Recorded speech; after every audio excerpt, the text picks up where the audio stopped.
आइए आपका परिचय कराते हैं भारत के सबसे बड़े दानवीर व्यक्ति से, जिनका नाम रतन टाटा है। आपने इनका नाम तो सुना ही होगा। पारिवारिक जीवन।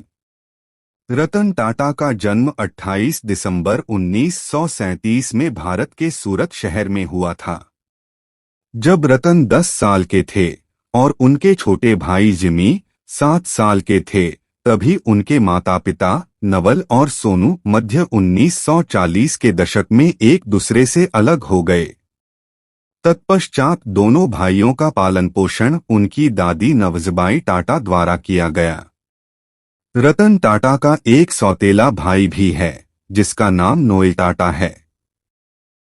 शुरुआती जीवन। रतन टाटा की शुरुआती शिक्षा मुंबई के कैंपियन स्कूल में हुई। स्कूली शिक्षा खत्म करने के बाद उन्होंने अपनी बीएस वास्तुकला में स्ट्रक्चरल इंजीनियरिंग के साथ कॉर्नेल विश्वविद्यालय से 1962 में पूरी की।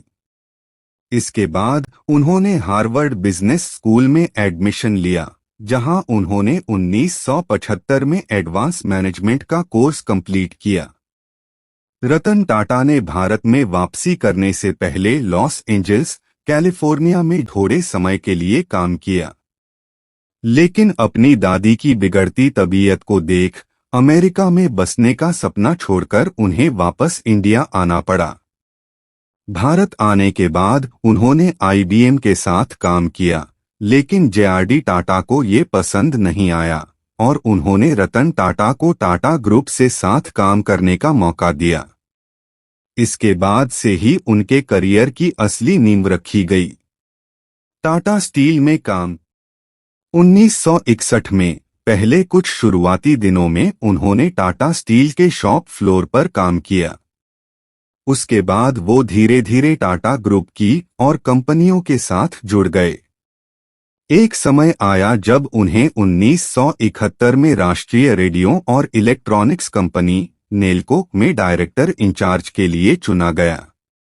1981 में वह टाटा के अध्यक्ष बन गए। उस समय टाटा कंपनी काफी घाटे में चल रही थी और मार्केट में कंपनी की हिस्सेदारी मात्र 2% थी और घाटा 40%। कुछ सालों के बाद रतन ने कंपनी को काफी प्रॉफिट पहुंचाया।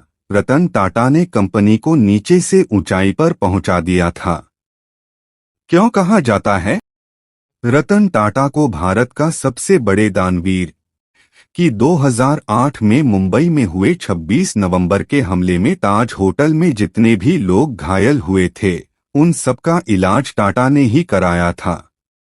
इस हमले में होटल के आसपास जो लोग भी दुकान या ठेला लगाते थे, उनकी मदद के लिए भी टाटा ग्रुप आगे आया था और उन्होंने उनको मुआवजे के तौर पर मदद की थी। रतन टाटा अपने कुल मुनाफे का 66% तक दान कर देते हैं। इन्होंने अभी हाल ही में कोरोना वायरस जैसी महामारी के समय भी 1500 करोड़ रुपए भारत सरकार को दान किए हैं। रतन टाटा के पुरस्कार। 26 जनवरी 2000 को उन्हें पद्म भूषण से सम्मानित किया गया था। इसके बाद 2006 को उनको दूसरा बड़ा नागरिक सम्मान पद्म विभूषण से भी सम्मानित किया गया।